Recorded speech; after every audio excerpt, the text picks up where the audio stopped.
প্রথম স্বাধীনতা যারা ইয়ং জেনারেশন তোমরা বুঝবে না, আমাদের মতন যারা মুরব্বী তারা জানি আসলে আমরা প্রথম স্বাধীনতাও চাইনি। কারণ পূর্ব পাকিস্তান পশ্চিম পাকিস্তান আমরা ভাই ভাই ছিলাম। আমরা দেখলাম বাংলাদেশের একটা বিজন্মকে ভারত হাত করে এই দুই পাকিস্তানকে ডিভাইডেড করার জন্য একটা চক্রান্ত করেছে। ধরে কোন কথা ঠিক না? ওই সময় কোনো আলেম ওলামা স্বাধীনতার পক্ষে ছিল না, কারণ তারা জানতো বাংলাদেশ স্বাধীন হয়ে ভারতের অঙ্গরাজ্য বানাবে। আপনারা কি বুঝতে পারেন নাই? বাংলাদেশ স্বাধীন হয় নাই, বরং ভারতের অঙ্গরাজ্য বানানোর চেষ্টা করেছে। ধরে কোন কথা ঠিক না? এই হাসিনা সরকার জায়গা দিতে কোথায়? আল্লাহর ওলি বলেছেন। আল্লাহর ওলি কি বলেছেন শোনেন নাই? যেমন একটা সময় আসবে বাংলার জনগণ গাছের গোড়ায় এমন নাড়া দিবে দিল্লির মামু বাড়ি গিয়ে পড়বে। জোরে কোন কথা ঠিক কিনা? তার মানে আল্লাহর ওলি বুঝেছিলেন আল্লামা সাইদি হুজুর এর মামু বাড়ি হলো দিল্লি, আর নানার বাড়ি হলো দিল্লি, আর মায়ের খবর আর দাদার খবর দাদির খবর বাংলার যুবকেরা জানে না তো। জাতির পিতা, জাতির পিতা না জুতের পিতা, কয়দিন পরে বুঝবে। জোরে কোন ঠিক কিনা? প্রথম স্বাধীন যখন বাংলাদেশ হলো, মাত্র 2.5 বছরের ভিতরে স্বাধীনতাকে দূর করে বাকশাল কায়েম করলো এই হাসিনার বাপ। জোরে কোন কথা ঠিক কিনা? যুদ্ধের সময় শেখ মুজিবুর কোথায় ছিল? এই যুদ্ধের সময় কোথায় ছিল? একটা যুদ্ধ করেনি। ওর 14 গোষ্ঠীর মধ্যে হাসিনার ভাই যারা ছিল একটাও মুক্তিযোদ্ধা নাই, একটাও মুক্তিযোদ্ধা নেই। পাকিস্তানের কাছে আশ্রয় নিল, যুদ্ধের মধ্যে বহাল তবিয়তে জেলে থাকলো, আর হাসিনা থাকলো ভারতে। যেই যা স্বাধীন হলো, ওরে বাবা রে কতগুলো চামচা গুলো, এটাই আমাদের জাতির পিতা। যিনি স্বাধীনতার ঘোষণা করলেন তিনি হলেন শহীদ জিয়া। ধরে কোন কথা ঠিক কিনা? মাত্র 4 বছর শহীদ জিয়া বাংলাদেশ শাসন করেছে। আমাদের মতন যারা মুরব্বী তারা জানে শহীদ জিয়ার শাসন হলো হযরত উমরের শাসনের মতো। ধরে কোন কথা ঠিক কিনা? তিনি যখন দুনিয়ার থেকে শাহাদত বরণ করলেন, তার সমস্ত ব্যাংক ব্যালেন্স চেক করা হলো, একটা টাকাও নাই, একটা ভাঙ্গা সুটকেস ছাড়া তার কিছুই ছিল না। বিএমপি যারা করো তোমরা বিএমপির প্রতিষ্ঠাতাকে চিনো না, বোঝা লাগবে ভাইজান। এরপরে কি অবস্থা? আমরা 36শে জুলাই তথা 5ই আগস্ট দ্বিতীয় স্বাধীনতা পেলাম। আপনারা বলেন তো, এখানে সর্বোত্তম যে জীবন দিয়েছে তার নাম কি? আবু সাইদ। জোরে বলেন তার নাম কি? ও যদি জীবন না দিত, আমরা তো জীবন বাঁচানোর চেষ্টায় ব্যস্ত।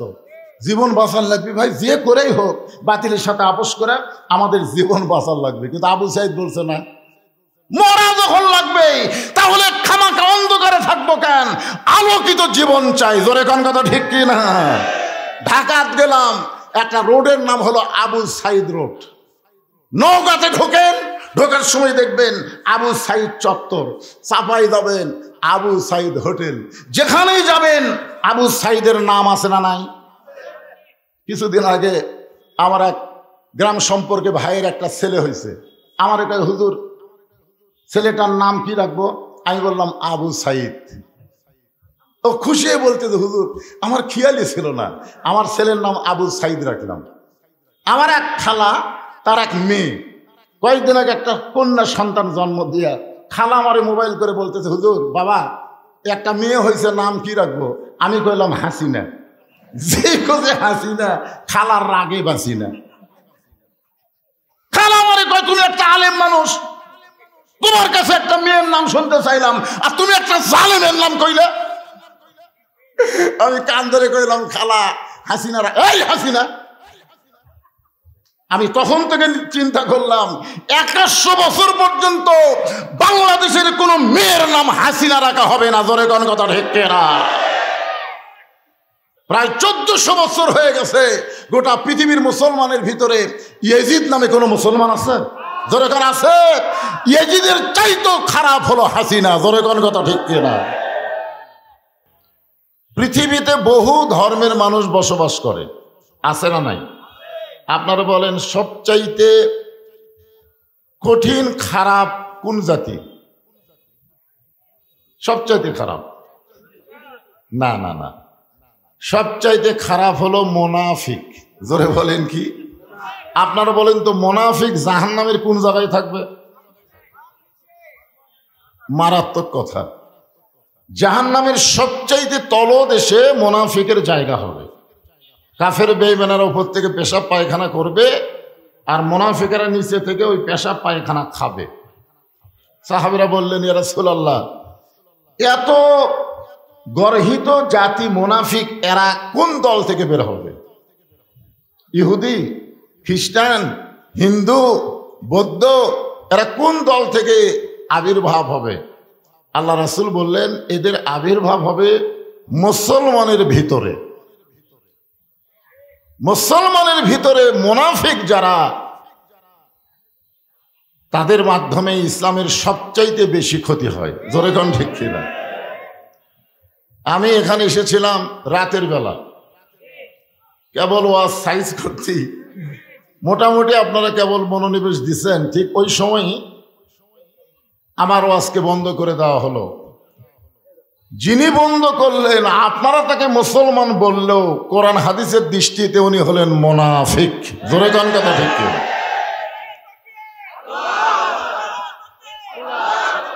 কারণ শোনেন, কারণ হলো ইসলামের কিভাবে তারা ক্ষতি করে।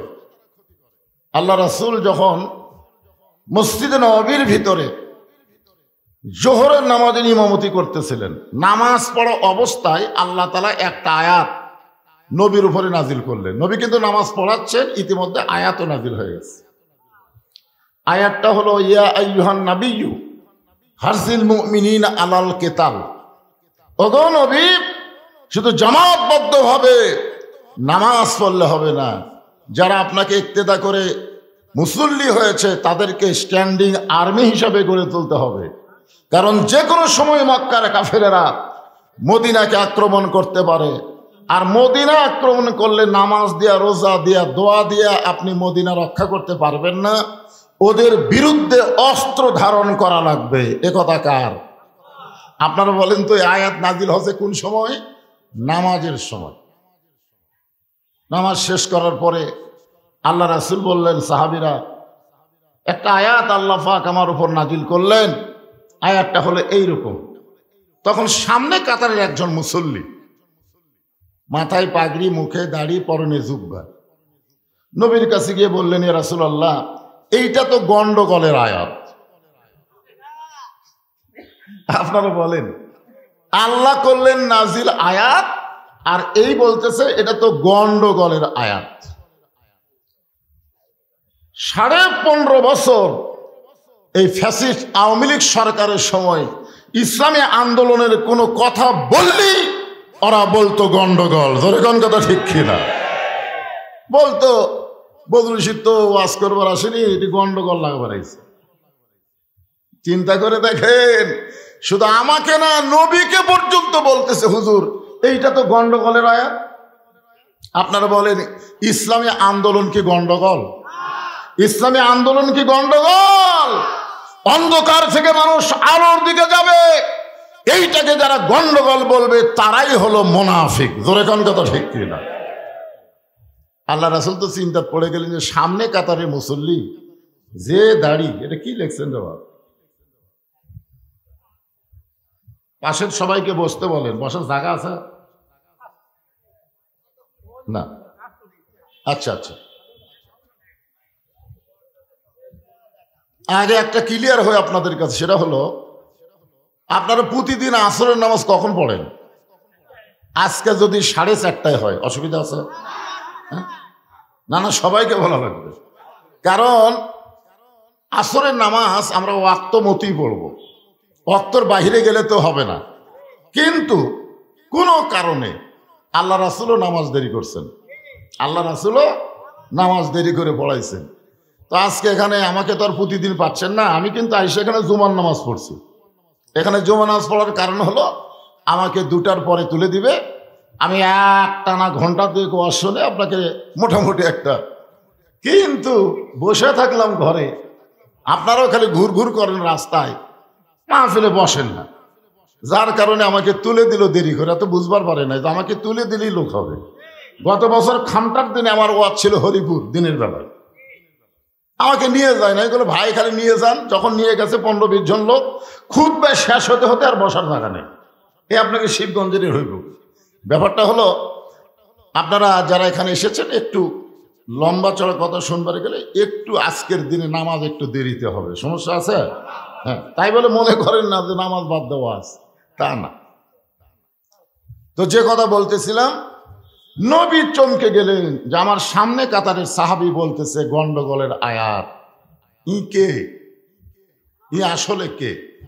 সঙ্গে সঙ্গে আল্লাহ বললেন, অমিনান নাসি মান ইয়াকুলু আমান্না বিল্লাহি ওয়া বিল ইয়াউমিল আখিরি ওয়া মা হুম বিমুমিনিন।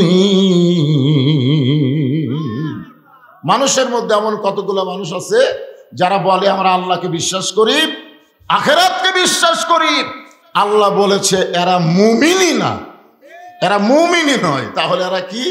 টুপি মাথার দেওয়া দাড়ি রাখা লোকগুলো কি মুমিন যদি না হয় এরা কি? আরো জোরে বলেন। আমাদের বাংলাদেশে এরকম মুনাফিক আছে না নাই? জোরে কোন আছে না নাই?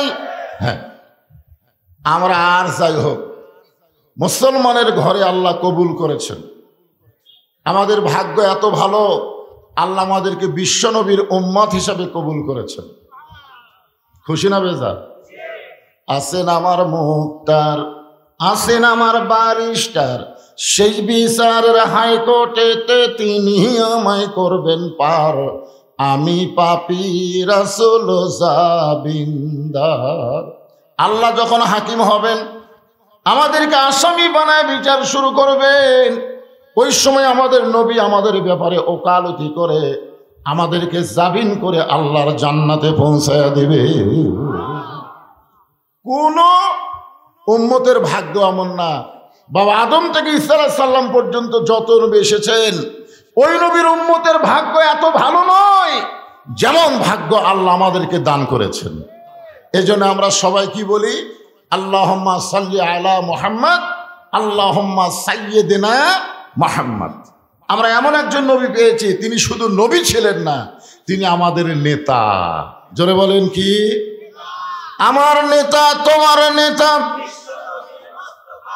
13 বছর নবী মক্কায় ছিলেন, তখন কিন্তু নবী নেতা ছিলেন না।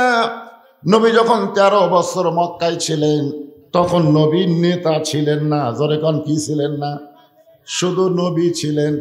কিন্তু হিজরত করার পরে যখন মদিনায় গেলেন, তখন শুধু নবী ছিলেন না, তিনি নেতা হয়ে গেলেন। আপনাদের কাছে আমি জানতে চাচ্ছি, নবী 13 বছর মক্কায় ছিলেন, মুসলমানের সংখ্যা হলো মাত্র 320 জন। 13 বছরে মুসলমানের সংখ্যা কত?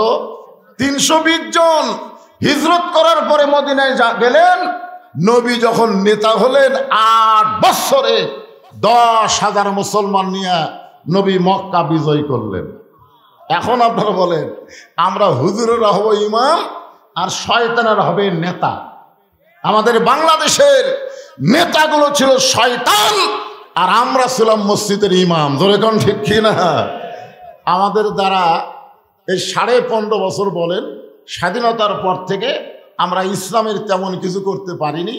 মানুষকে কোরআনের কথা বলেছি, কিন্তু মানুষ সেটা তেমন গ্রহণ করেনি। ঠিক কিনা বলেন? কারণ আমাদের কাছে নেতৃত্ব নাই, আমাদের কাছে কি আছে? ইমামতি আছে। ধরে কোন কি আছে? ইমামতি আছে। আজকাল অনেকগুলো ইমাম তো গত 15 বছর ভয়ের ঠেলায় দোয়া করছে, রব্বানা আতিনা ফিদ দুনিয়া হাসিনা। কি করবেন? হাসানার জায়গাত হাসিনা মারিছে। ধরে কোন ঠিক কিনা? আসলে আল্লাহর কোরআন দিয়ে যখন বাংলাদেশ চলবে, তখন প্রত্যেকটা মুসলমানের কলিজায় কেবলমাত্র আল্লাহ ছাড়া অন্য কারো ভয় থাকবে না। ধরে কোন ঠিক কিনা? এই জন্য একটা আয়াতে কারিমা সময়ের দিকে খেয়াল করে আপনাদের সামনে তাফসীর করা হবে। ইয়া আইয়ুহাল্লাযীনা আমানুত্তাকুল্লাহা হাক্কা তুকাতিহি ওয়া লা তামুতুন্না ইল্লা ওয়া আনতুম মুসলিমুন। মক্কায় যখন আমাদের নবী ছিলেন, তখন তো একজন নেতা ছিল। ঠিক কিনা বলেন? নবী কি? শুধু নবী। নেতাকে আবু জেহেল। ধরে কোন নেতাকে? আবু জেহেল। নবী কিন্তু কলেমার দাওয়াত দিয়েছেন, মক্কায় কলেমাকে প্রতিষ্ঠা করতে পারেনি। ঠিক কিনা বলেন? এখন নবী হিজরত করে যখন মদিনায় গেলেন, তখন নেতা কি অন্য একজন ছিল না নবী ছিলেন? নবী ছিলেন। দেখেন কি অবস্থা হলো, যে মক্কা থেকে গভীর রাত্রে নবী হিজরত করলেন, সেই মক্কা আবার বিজয় হয়ে গেল। জোরে কান সুবহানাল্লাহ। আজকে আমাদের বাংলাদেশ কি পরাজয় না বিজয়? যারা স্বাধীনতার দল বলে দীর্ঘ 15.5 বছর ধরে আমাদেরকে এমন ভাবে গোলামির শৃঙ্খলা আবদ্ধ করেছিল যে আমরা আল্লাহর ভয় নিয়ে জবান খুলে কোনো কথা বলতে পারিনি। জোরে কোন কথা ঠিক কিনা? হ্যাঁ, কথা বলবার গেলেই কয় গন্ডগোল। এখন আসেন, ইমানদারকে লক্ষ্য করে আল্লাহ বলতেছেন, যারা আমাকে বিশ্বাস স্থাপন করেছ, তোমাদের 1 নম্বর আমল হচ্ছে আত্তাকুল্লাহ। 1 নম্বর আমল কিন্তু নামাজ না, কারণ বহু নামাজি আছে আল্লাহ ভয় করে না। আছে না নাই? আছে না নাই? ভয় করলেও হাক্কা তুকাতিহি এটা বোঝে না। আসরের নামাজ পড়ে জমির ধান দিক করে গেছে, যায় দেখে উপর জমির পানি চলমল করতেছে, নিচে ওর জমির পানিই নাই। ও তখন চারিদিকে তাকায়, এভাবে চারিদিকে তাকায়, দেখে আশেপাশে কেউ নাই। আস্তে করে বসে জমির আল কাটা দেয়। আল কাটা দেওয়ার পরে ওই পানি দিয়ে হাত ধুয়ে আবার চারিদিকে তাকায়, দেখে কেউ দেখেনি। তখন মনে মনে কয় আলহামদুলিল্লাহ, কেউ দেখেনি। আপনার বলে লোকটা কিন্তু নামাজি বেঈমান। লোকটা কিন্তু নামাজি কিন্তু বেঈমান। কারণ ঈমান যদি থাকতো তাহলে তার কলিজার মধ্যে সর্বপ্রথম আল্লাহর ভয়ে সে বলতো, কেউ না দেখলেও আল্লাহ দেখেছে। জোরে কোন কথা ঠিক? আপনার বলেন তো, আমাদের বাংলাদেশে কেউ না দেখলেও আল্লাহ দেখতেছে, এই বিশ্বাস কি আমাদের কলিজার মধ্যে আছে? না। এই বিশ্বাস আসবে কখন?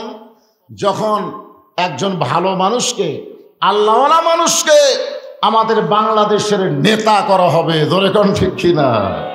কারণ আমি তো জন্মের পরে দেখছি বাপের দেশ। কিছুদিন আগে হাসিনা কইছিল না, পলাবো না, পলাবো না, এ দেশ আমার বাপের, এ দেশ আমার। জোরে কোন কথা ঠিক কিনা?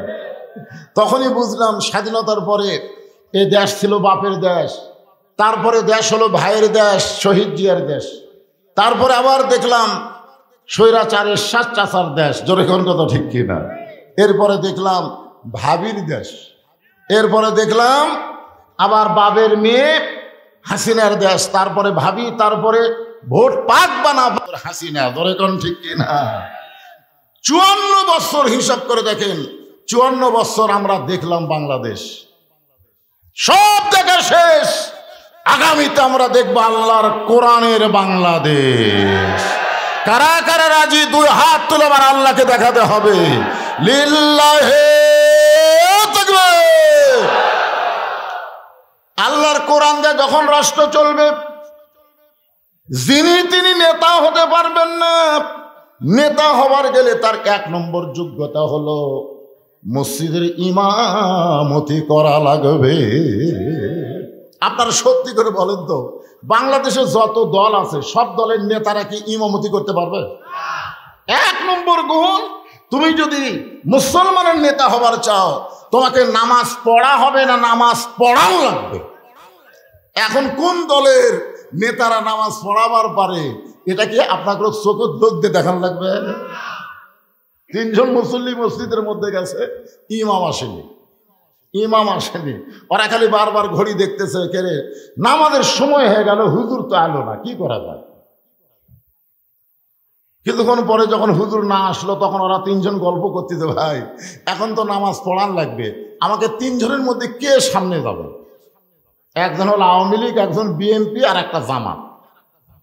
তখন আওয়ামী লীগ বলতেছে, তুই সামনে যা, তুই সামনে যা, কারণ আমাকে পিছনে থাকার অভ্যাস আছে, সামনে যাওয়ার অভ্যাস নাই। যারা সারা জীবন পিছনে থেকেছে ওরা কোনোদিন সামনে যেতে পারবে না, যারা সামনে যাবে তারাই হবে নেতা। জোরে বলেন কথা ঠিক? 1 নম্বর গুণ হচ্ছে আত্তাকুল্লাহ, ভয় করতে হবে আল্লাহর। আল্লাহর ভয় করতে গেলে ডক্টর কামালের সংবিধান দেওয়া হবে না, ইংরেজদের আইন দিয়ে আল্লাহর ভয় হবে না, আল্লাহর ভয় তৈরি করতে গেলে আল্লাহর কোরআনে রাষ্ট্র লাগবে, ধরে কোন ঠিক কিনা? এই যে দেখতেছেন যে কোরআনের তাফসীর শুনতে এসেছেন, এই কোরআনটা আসলে কি? এই কোরআনটা গ্রহণ করলে একজন নেতার চরিত্র কেমন হবে, একজন কর্মীর চরিত্র কেমন হবে, হাক্ক তুকাতিহি, এইটা দিয়া আমি আপনাদের বুঝাবার চাই। একজন কর্মী যখন কোরআনকে গ্রহণ করবে, ওই কর্মীর 1 নম্বর বিশ্বাস হবে কেউ না দেখলেও আল্লাহ দেখতেছে। একজন নেতা যখন রাষ্ট্র পরিচালনা করবে, তার অন্তরে ভয় হবে কেউ না দেখলেও কে দেখতেছে। আজকে আমাদের বাংলাদেশে আমরা চারিদিকে খেয়াল করি, পুলিশ আছে কিনা, র্যাব আছে কিনা, এই খেয়াল করে আমরা চলি। এতদিন তাই চলেছি, আল্লাহর খেয়াল করে যায় আনেন। আল্লাহ বলেছেন লা তামুতুন্না, মৃত্যুবরণ করো না, ইল্লা ওয়া আনতুম মুসলিমুন, যতক্ষণ মুসলমান না হবে। আপনারা বলেন তো, আমরা যারা মুসলমান আমাদের মরাটা কোনো ব্যাপার হলো? কি মনে করতেছেন? তুর পর্বতের কিনারায় মুসা আলাইহিস সালাম দাঁড়িয়ে আছে। আল্লাহ বলে, মুসা তোমার খবর কি? মুসা বলতেছে, আল্লাহ খবর তেমন কিছু না, আপনাকে একটা প্রশ্ন করব। আল্লাহ বলে, মুসা কি প্রশ্ন? আপনারা বলেন তো, মুসা যে প্রশ্ন করবে এটা আল্লাহ জানে কি জানে না? জানে। তারপরে আল্লাহ মুসার মুখ থেকে শুনতে চায়, তোমার প্রশ্নটা কি? মুসা বলতেছে, আল্লাহ আমার প্রশ্ন হলো, আমার যা আছে তোমার তা নাই। আল্লাহ বলে, মুসা তোমার এমন কি আছে যে এটা আমি আল্লাহর নাই? মুসা বলতেছে, আল্লাহ আমার মৃত্যু আছে কিন্তু আপনার মৃত্যু নাই। আল্লাহ বলে, মুসা মৃত্যু তোমার কাছে কেমন মনে হয়? মুসা বলতেছে, আল্লাহ আমাকে যত নিয়ামত দান করেছেন তার মধ্যে উত্তম নিয়ামতের নাম হলো মৃত্যু। আসলে আমরা সুবহানাল্লাহ যতই বলি, আমরা কি মরবার চাই? মুসা আলাইহিস সালাম কি তাহলে ভুল কথা? যে আল্লাহ আপনি আমাকে নবী বানাচ্ছেন, কালিমুল্লাহ ডিগ্রি দিচ্ছেন, যত নিয়ামত আমাকে দেন না কেন, সমস্ত নিয়ামতের শ্রেষ্ঠ নিয়ামত হলো মৃত্যু। আল্লাহ কয়, মুসা রে, মানুষ দুনিয়াতে গেলে মরবার চায় না, আর সেই মৃত্যু তোমার কাছে উত্তম মনে হওয়ার কারণ কি? মুসা বলতেছে, আল্লাহ কারণ হলো 3টা। ধরে বলেন কয়টা? উকিল বলতেছে, আপনি তো একটা দলের নেতা, আপনার ফাঁসির রায় কার্যকর হবে, ফাঁসি থেকে যদি বাঁচতে চান তাহলে রাষ্ট্রপতির কাছে দরখাস্ত করেন, রাষ্ট্রপতি যদি আপনাকে মাফ করে দেয় আপনার আর ফাঁসি হবে না। আসামি খালি মুচকি মুচকি হাসে। উকিল বলে, হাসেন কেন? বলে, হাসার কারণ হলো তোমার কথা শুনে। তুমি আমাকে বলতেছো রাষ্ট্রপতির কাছে দরখাস্ত করলে রাষ্ট্রপতি মাফ করলে আমার ফাঁসি হবে না, কিন্তু তুমি কি জানো আমি আমার জীবনে 3টা রাষ্ট্রপতিকে দেখেছি ক্ষমতায় থাকা অবস্থায় মারা গেছে। একটা হলো বঙ্গবন্ধু শেখ মুজিবুর রহমান, একটা হলো জিয়াউর রহমান, একটা হলো জিল্লুর রহমান। যারা ক্ষমতা থাকতে মরে যায় তাদের কাছে কোনো ইমানদার জীবন ভিক্ষা চাবে না। জোরে কোন কথা ঠিক? এখন উকিল বলতেছে, এই গোয়ার্কের কারণে তো আপনার ফাঁসি হবে। তা এখন আল্লাহর বান্দা বলতেছে, ফাঁসি হবে কিন্তু মৃত্যু হবে না। আপনারা বলেন তো কি হবে না? ফাঁসি হবে কিন্তু মৃত্যু হবে না। যারা প্রকৃত মুসলমান তারা বিশ্বাস করেন আমাদের মৃত্যু হবার পরে, কিন্তু আমাদের মৃত্যু না। আমাদের মৃত্যুটা কি? মুসা আলাইহিস সালাম বলতেছে, আল্লাহ মৃত্যুকে মহব্বত করার, পছন্দ করার কারণ হলো 3টা। 1 নম্বর কারণ হলো না মরলে জান্নাতে যাওয়া যাবে না। এত সুন্দর জান্নাত আল্লাহ কার জন্য বানাছে? হিন্দুদের জন্য, খ্রিস্টানের জন্য, ইহুদির জন্য? আল্লাহ কোরআনে ডাইরেক্ট বলেছেন, ফাদখুলি ফি ইবাদি ওয়াদখুলি জান্নাতি।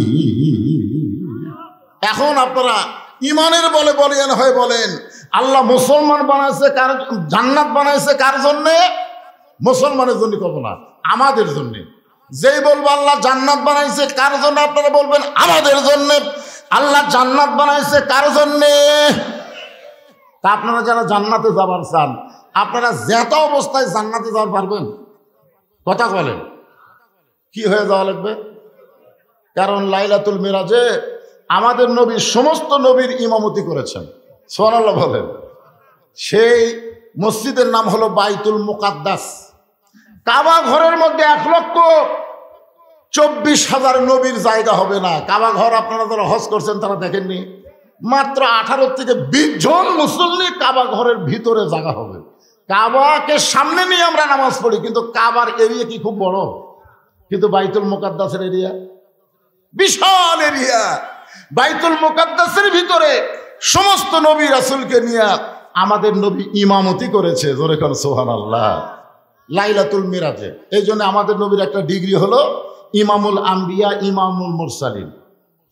ফেরেশতা জিবরাইল বলে, হুজুর আপনি যে ইমামতি করলেন, আপনার পিছনে মুসল্লি কারা? শুনবেন না? রাসূল বললেন, জিবরাইল কারা? বলে সমস্ত নবী রাসূল আপনার মুসল্লি। আল্লাহ নবী বললেন, তাহলে আমি এক নজর সবাইকে একটু দেখবার চাই।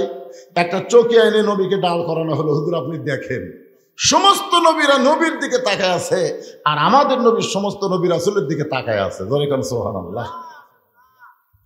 এমন সময় আল্লাহ নবী দেখলেন একজন নবীর মুখ মলিন অবস্থায় দেখতে পায়।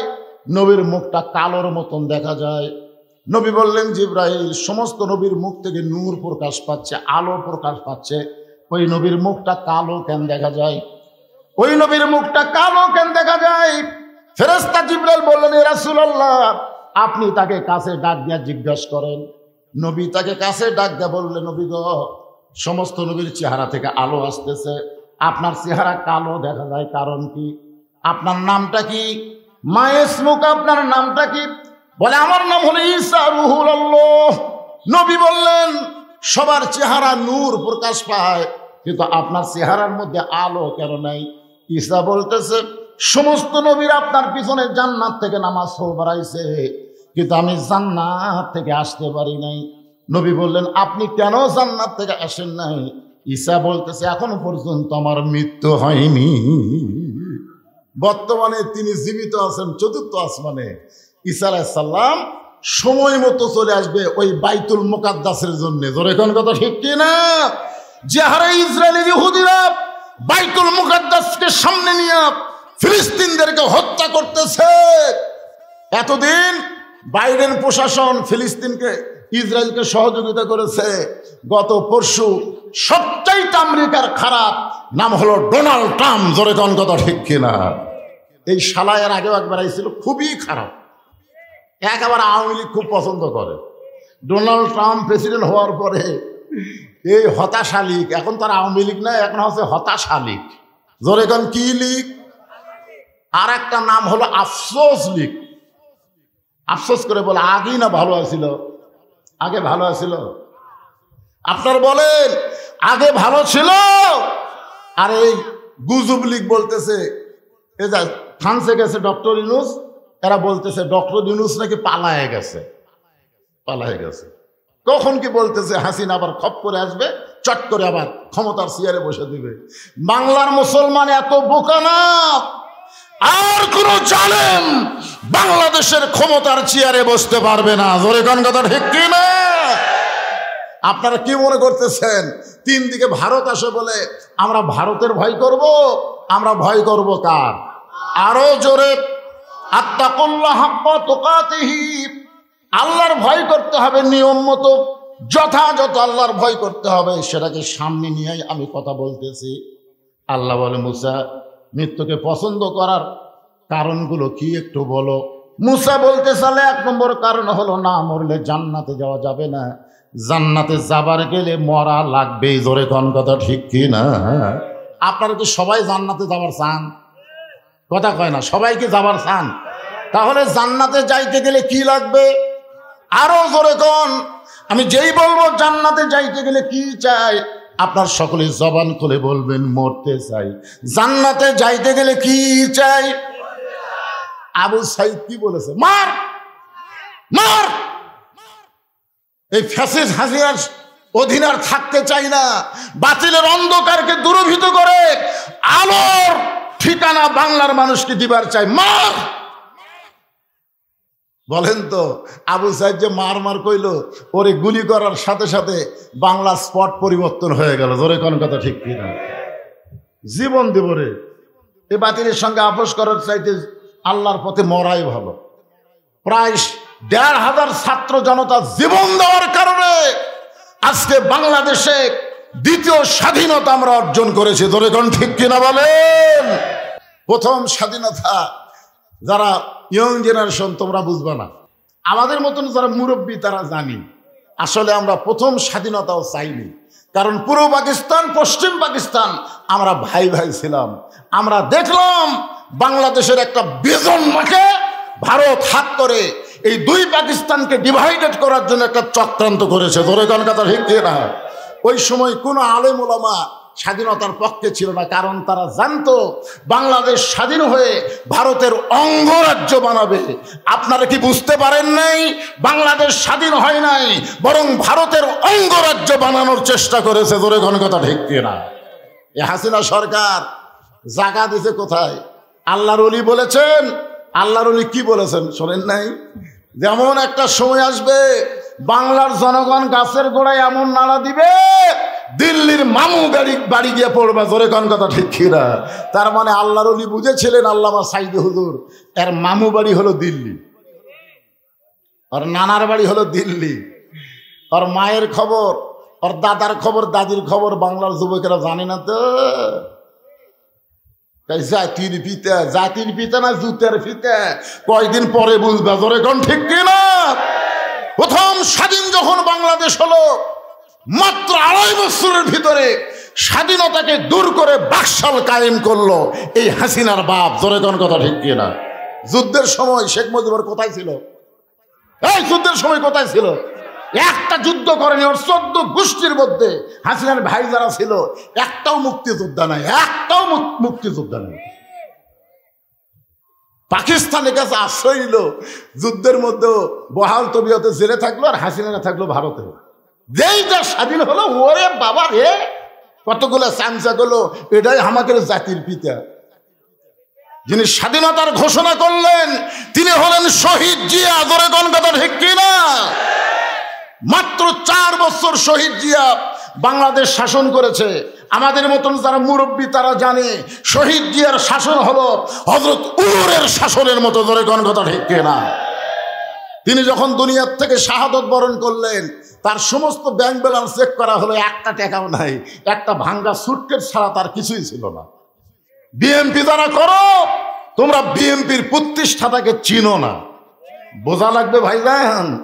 এরপরে কি অবস্থা? আমরা 36শে জুলাই তথা 5ই আগস্ট দ্বিতীয় স্বাধীনতা পেলাম। আপনারা বলেন তো এখানে সর্বোত্তম যে জীবন দিয়েছে তার নাম কি? আবু সাইদ। জোরে বলেন তার নাম কি? ও যদি জীবন না দিত আমরা তো জীবন বাঁচানোর চেষ্টায় ব্যস্ত। জীবন বাঁচান লাগবে ভাই, যে করেই হোক বাতিলের সাথে আপোষ করে আমাদের জীবন বাঁচান লাগবে। কিন্তু আবু সাইদ বলছে না, মরা যখন লাগবে তাহলে খামাখা অন্ধকারে থাকবো কেন, আলোকিত জীবন চাই। জোরে কোন কথা ঠিক কি না?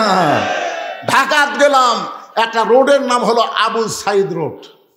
নৌকাতে ঢোকেন, ঢোকার সময় দেখবেন আবু সাইদ চত্বর, চাপাই যাবেন আবু সাইদ হোটেল, যেখানেই যাবেন আবু সাইদের নাম আছে না নাই? কিছুদিন আগে আমার এক গ্রাম সম্পর্কে ভাইয়ের একটা ছেলে হয়েছে, আমার একটা হুজুর ছেলেটার নাম কি রাখবো? আমি বললাম আবু সাইদ। ও খুশি হয়ে বলতেছে হুজুর আমার খেয়ালই ছিল না, আমার ছেলের নাম আবু সাইদ রাখলাম। আমার এক খালা তার এক মেয়ে কয়েকদিন আগে একটা কন্যা সন্তান জন্ম দিয়া খালা আমারে মোবাইল করে বলতেছে হুজুর বাবা একটা মেয়ে হয়েছে, নাম কি রাখবো? আমি কইলাম হাসিনা। যে কোজে হাসিনা, খালার রাগে বাঁচি না। খালা আমারে কয় তুমি একটা আলেম মানুষ, তোমার কাছে একটা মেয়ের নাম শুনতে চাইলাম আর তুমি একটা জালেমের নাম কইলে। আমি কান ধরে কইলাম খালা হাসিনা, এই হাসিনা। আমি তখন থেকে চিন্তা করলাম 100 বছর পর্যন্ত বাংলাদেশের কোন মেয়ের নাম হাসিনা রাখা হবে না। জোরে কোন কথা ঠিক না? প্রায় 1400 বছর হয়ে গেছে, গোটা পৃথিবীর মুসলমানের ভিতরে ইয়েজিদ নামে কোনো মুসলমান আছে? জোরে কোন আছে? ইয়েজিদের চাইতো খারাপ হলো হাসিনা। জোরে কোন কথা ঠিক না? আবু সাইদ জীবন দিল, আমাদেরকেও জীবন দেওয়া লাগবে। আমরা মরতে চাই, আর মরাটা যেন মুসলমান হিসাবে হয়। আল্লাহ বলে মুসা মৃত্যুকে পছন্দ করার 2 নম্বর কারণ কি?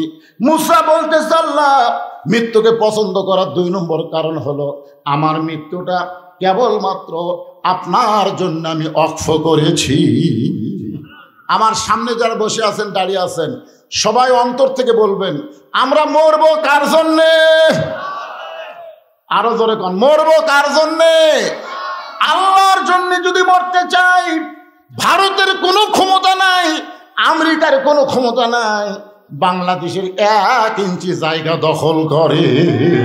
ধরে কোন কথা ঠিক না?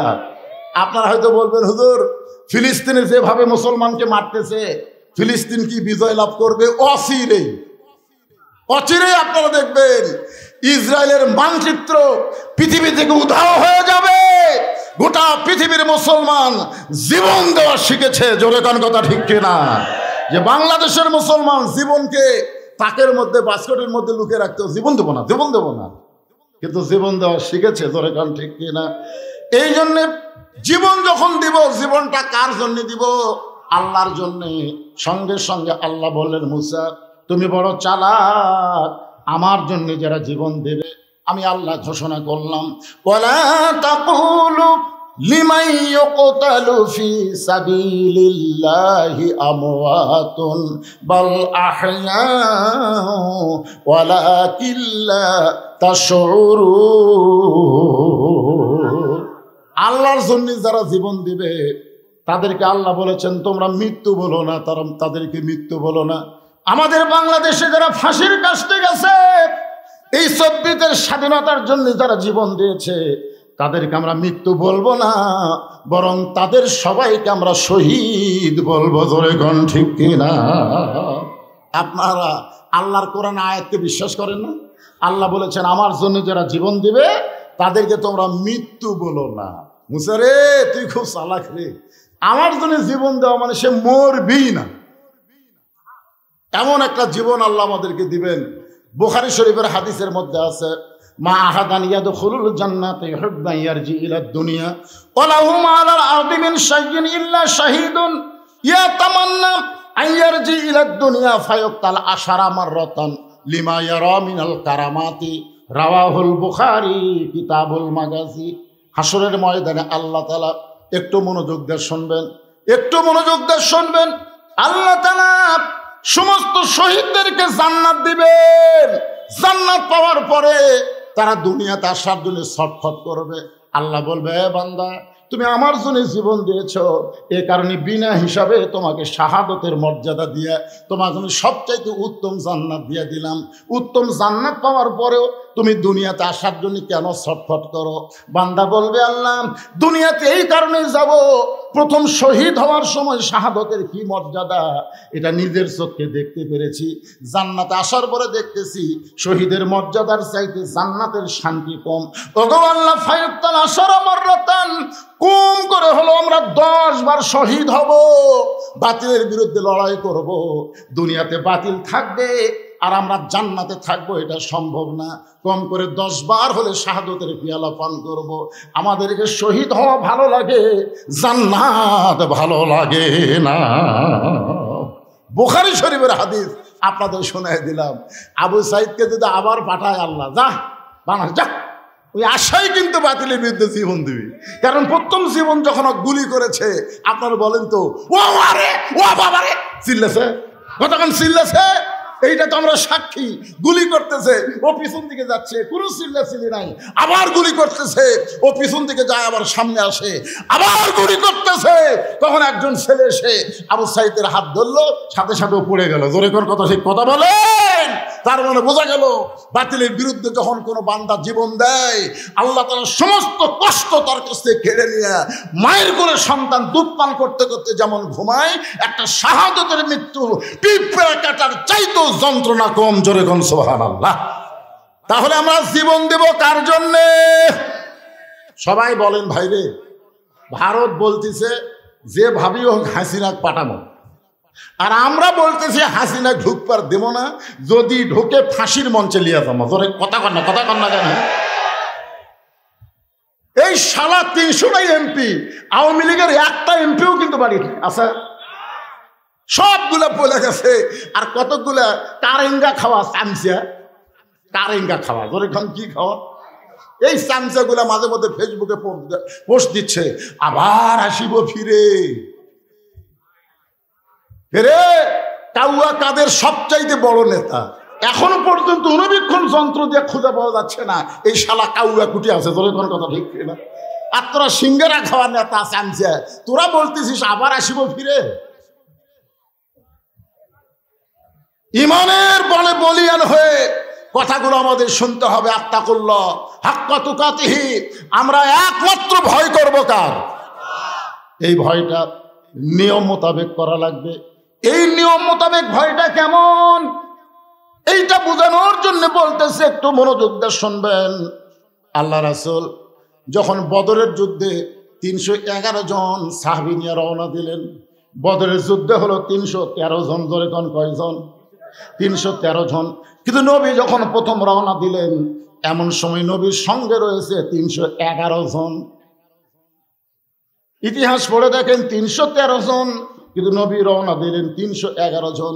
এমন সময় দুইটা সন্তান নবীর সামনে গিয়ে বলতেছে, ইয়া রাসূলুল্লাহ, এতগুলো সাহাবী নিয়ে আপনি বদরের যুদ্ধে যাচ্ছেন, হুজুর মক্কার কাফিররা মদিনাকে আক্রমণ করতে আসতেছে, আমরা দুই ভাই আপনার সঙ্গী হতে চাই।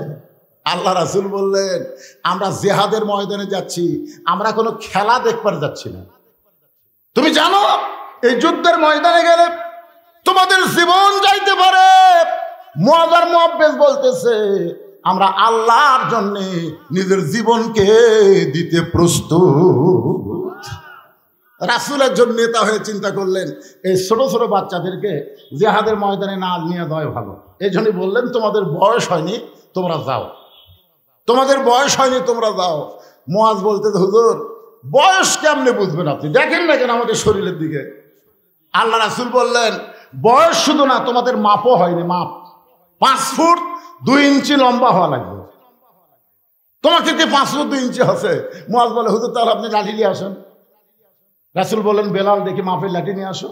বেলাল যখন লাঠি খাড়া করলেন, এবার মুআজ গিয়ে লাঠির কাছে দাঁড়াইছে। নবী তাকায় দেখে পায়ের বুড়ো আঙ্গুলি ভর দিয়ে লাঠির মাথা পর্যন্ত। আল্লাহ রাসূল বলে, এই মুআজ, বলে হুজুর কি দেখতেছেন? আমার মাথার দিকে তাকায় দেখেন আপনার লাঠি পর্যন্ত হয়েছে কিনা। রাসূল বললেন, মাথা খালি লাঠি পর্যন্ত হইলে হবে না, তোমার পায়ের খবর কি? সঙ্গে সঙ্গে মুআজ বললেন, ওরা ফায়না আলাকা যিকরাক, আল্লাহ আপনাকে এত উপরে রাখছে, আপনি নিচের দিকে দেখেন কেন? আপনি আমার মাথার দিকে তাকায় দেখেন। আমি জিহাদের ময়দানে যাবার চাই, আমার জীবন আল্লাহর জন্য ওয়াকফ করেছি। জোরে বলেন মারহাবা। রাসূল বললেন, ঠিক আছে, তোমাকে জিহাদে যাওয়ার অনুমতি দিলাম। ইমানটা কি? ইমানটা কি? আমার জীবন কার জন্য?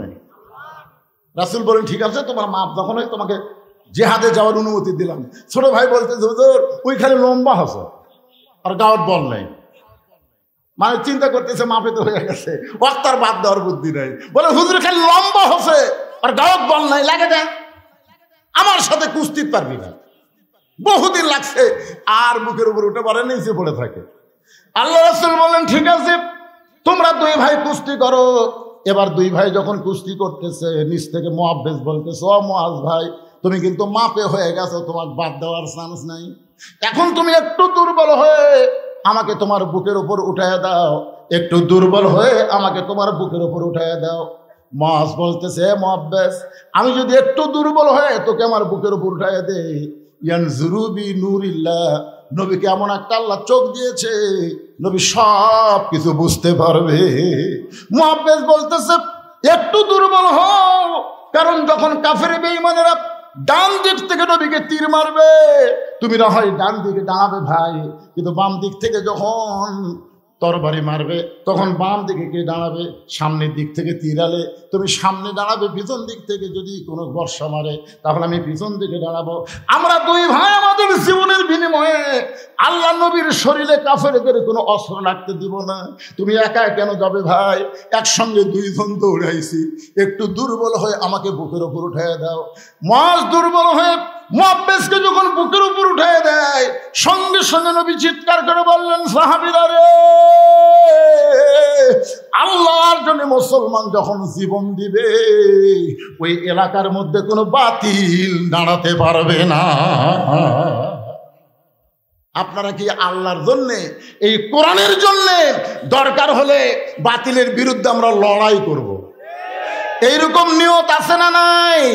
কারা কারা দরকার হলে কোরআনের জন্য আল্লাহর জন্য জীবন দিতে প্রস্তুত? দুই হাত তুলে আল্লাহরে দেখান। লিল্লাহে তাকবীর। আল কোরআনের আলো সংসদে জালো, কোরআন হাদিস যেখানে, দুনিয়ার মুসলমান লিল্লাহে তাকবীর। মাশাআল্লাহ। ভাইজান, প্রয়োজন হলে, কি কোন প্রয়োজন হলে জীবন দেওয়া লাগতে পারে। কারণ আমরা আর কোনো জালিমকে বাংলাদেশের চেয়ারে বসতে, কথা বলেন, একটা হক কথা বলেন, আর কোন জালিমকে এই মুসলমানের দেশে ক্ষমতার চেয়ারে বসতে দিব না। একটু মনোযোগ দিয়ে শুনবেন। আমাদের বাংলাদেশের একটা ভালো দলের নাম হলো বিএনপি। বিএনপিকে কিন্তু আমরা খারাপ বলি না, কারণ দীর্ঘ সময় বিএনপি সঙ্গে আমরা আন্দোলন করেছি। ধরে কোন ঠিক কিনা? আপনারা বিএনপিরা মনে করবেন না হুজুর বিএনপি কে হুজুর এই লাইনে নিয়ে আসতে কিনা। বিএনপি কোন জালেম দল না। বিএনপির নেতার সামনে আপনি হক ওয়াজ করবেন, একটা নেতাও কোনোদিন মাইক টান দেবে না। জোরে কোন কথা ঠিক কিনা? ওরা যাওয়ার সময় রাস্তাত বলবে, হুজুর মনে হয় আমার বিরুদ্ধে বলতেছে, হাসি দিয়া তারা চলে যায়। আর আওয়ামী লীগের চামচারা দেখেছি কয়েক বছর, একটু কথা বললে, আমি গত বছর শুধু বলেছিলাম, গত বছর যে ওয়াজটা করার সময় আমার ওয়াজ বন্ধ করে দিল। আপনাদের হয়তো অনেকের মনে নাই, কষ্ট হলো ওমর ফারুক অর্ধ পৃথিবীর খলিফা একা একা ঘুরতেছে, তার সঙ্গে কোনো চামচা নাই। আর এখনকার নেতারা ঘুরবার গেলে আগে চামচা, পিছনে চামচা, হুন্ডার বহর দেখা যায়। জোরে কোন কথা ঠিক কিনা? এতগুলো চামচা নেতা কেমনে পালে? আমি শুধু বলেছিলাম, এই যে দাড়ি পল্লা দিয়া চাউল না দিয়া বালতির দাগ দিয়া কয় এই পর্যন্ত চাউল দাও। তোর এখন কথা ঠিক কিনা? এ কথা বলা মাত্রই 6 মিনিট লাগে গেছে। এই শালা দাড়ি পল্লা দিয়ে চাউল মাপেনি, বালতি দিয়ে চাউল দিছে। তোর এখন কথা ঠিক কিনা? লেখা আছে 10 কেজি, দিছে হলো 8 সের। তো 10 কেজির জায়গা 8 সের কেন? বলে চামচা পালা লাগবে। বাজান, একটু মনোযোগ দিয়ে শুনবেন। ওমর ফারুক যে মেয়েটার সঙ্গে দেখা হয়েছে, ওই মেয়েটা কিন্তু ইসলামী আন্দোলনের একজন কর্মী ছিল। ওমর ফারুক বললেন, মা, এই একা একা নির্জনে তুমি ঘুরতেছ, তোমার অন্তরে কি কোনো ভয় ডর লাগতেছে না? তুমি যে একা একা ঘুরতেছ, তোমার সামনেও কোনো মানুষ নাই, পিছনেও কোনো মানুষ নাই, তোমার অন্তরে কোনো ভয় ডর নাই? সঙ্গে সঙ্গে মেয়েটা বলতেছে, পথিক, ওমর ফারুক যখন আল্লাহর কোরআন দিয়ে রাষ্ট্র চালায়, তখন মুসলমানের কলিজায় কেবলমাত্র আল্লাহ ছাড়া আর কারো ভয় থাকে না। তাহলে আল্লাহর ভয় কলিজার মধ্যে রাখতে চাইলে ডক্টর কামালের সংবিধান দেওয়া হবে না, আল্লাহর কোরআন লাগবে। ধরে কোন ঠিক কিনা? কয়েকদিন আগে এক সমন্বয় বলেছে, আগেকার সংবিধান দরকার হলে ছুঁড়ে ফেলা দেব, ছুঁড়ে। তখন একজন নেতা বলতেছে, এইরকম কথা পবিত্র সংবিধান নিয়ে বলতেছে, এদেরকে তো আইনের আয়তা আনা দরকার। আপনার বলেন তো, সংবিধান কি কোরআন শরীফ? সংবিধান কি কোরআন শরীফ? এই সংবিধানের দোহাই দিয়ে হাসিনার প্রেসিডেন্ট টুপ্পু এখনো ক্ষমতায় আছে। ধরে কথা বলেন না কেন? এই শালা কিন্তু মারাত্মক, মারাত্মক। আপনি জানেন, ও নিজে বলেছে, আমি আওয়ামী লীগের পাবনা জেলার ছাত্রলীগ করে সভাপতি ছিলাম, তারপরে আওয়ামী লীগের সভাপতি হলাম, তারপরে প্রধানমন্ত্রী হাসিনার একটু পাঁচিয়া সালাম করতে চাচ্ছিলাম, প্রধানমন্ত্রী সালাম দিল না আমার প্রেসিডেন্ট বানানোর জন্য। তাহলে চিন্তা করেনি আওয়ামী লীগের কি? আমরা ক্ষমতার থেকে অপসারণ করতে চাই, দোহাই হচ্ছে সংবিধান। একটা সংবিধান চলবে না, সামনে চলবে আল্লাহর কোরআন। জোরে বলেন কথা ঠিক? আল্লাহর কোরআনের সংবিধান। আল্লাহ বললেন, তাবারাকাল্লাযী বিয়াদিহিল মুলকু ওয়া হুয়া আলা কুল্লি শাইইন কাদির। হাক্কা তুকাতিহির উপর আমি কথা বলতেছি ভাইজান, কিন্তু মাহফিল কমিটির মধ্যে একটু চিন্তা করতেছে যে হুজুর ওয়াজ তো করতেছে কিন্তু সময়ের দিকে ভাইজান এখন ঘড়ির দিকে তাকালে দেখা যায় কয়টা বাজে, কয়টা 25, 4:25 বাজে। তার মানে বোঝা গেল আমার মতন বক্তা দিনের বেলা চলবে না। যদি চলে 2টার সময় দেওয়া লাগবে, 4টা পর্যন্ত ওয়াজ হবে। ধরে কোন কথা ঠিক কিনা? যদি আপনারা দিনের বেলা চলাবার চান আমাক দিয়ে, তাহলে লোকের দিকে তাকালে হবে না, সময়ের দিকে খেয়াল করা লাগবে।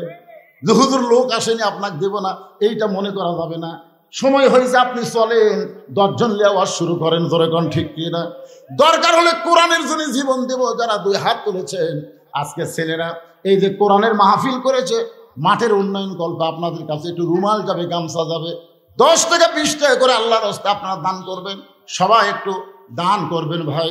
দুনিয়ার টাকা পয়সা দুনিয়াতে সব শেষ হয়ে যাবে, কিন্তু যেইটা আপনি দিবেন ওইটা আল্লাহ জান্নাতে আপনার অ্যাকাউন্টে দিয়ে দিবে। দুনিয়া থেকে জান্নাতের অ্যাকাউন্টে যদি টাকা জমা করতে চান, তাহলে আল্লাহর হস্তে এই ব্যাগের মধ্যে ব্যাগগুলো, সবগুলো ব্যাগ, ভিতরে 10, 20, 50টা ব্যাগ নামো, চারিদিক থেকে নামো। যারা দাঁড়িয়ে আছে তাদের কাছে যাও, সবাই দেন দেন। সময়ের দিকে খেয়াল করি না আমি, 4:30 বেজে গেছে। যেখানে 4টার সময় আসরের নামাজ হয় সেখানে 4:30 বেজে গেছে। তাহলে কি বুঝতেছেন ভাই? একটু ব্যাগলে ভিতরে যান, জানে যাও, ওই সাইড থেকে যাও, একবারে কয়েকটা নামো। সবাই যারা 10 টাকা 20 টাকা আপনাদের কাছে ব্যাগ গেলে দিবেন না, দিবেন না আপনারা?